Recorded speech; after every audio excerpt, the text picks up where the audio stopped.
In this video, we're going to be looking at how we find the range for a set of data. So the range is often studied with when we're thinking about mean, mode, median, and range. It's the fourth thing that we normally think about under those topics. But remember, the range is not an average.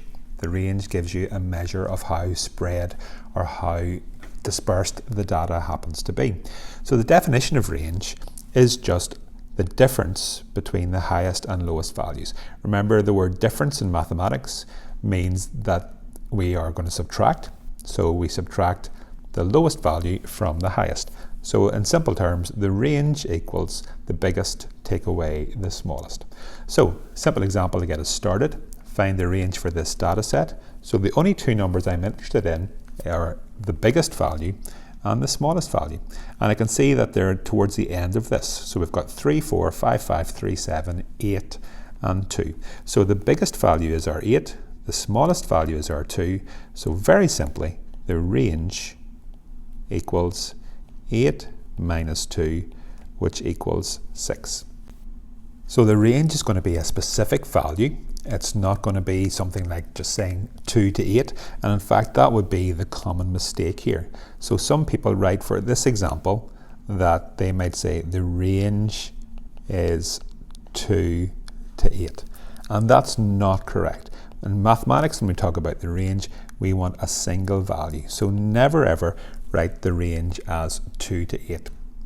Another example would be something like, if we're talking about the range of ages of children in a secondary school, then the youngest might be 11, the oldest might be 19. So the range isn't 11 to 19, the range is 19 take away 11, which would be 8.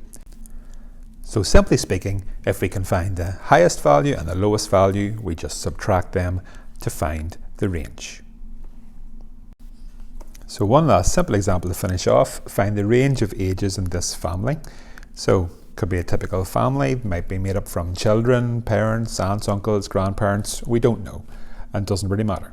But we do know that the highest age is 83 and the lowest age is 7. So if we were suggesting what the relationship might be, it could be grandparents or great-grandparents and a grandchild or great-grandchild. Again, we don't know, but that's a reasonable possible explanation. But all we do know is that the range of ages for this set of data, the range then is the highest, 83, take away 7. So the range of ages in the family is 83 take away 7, which leaves us 76 years. So range, biggest, take away smallest, the difference between the highest and lowest values.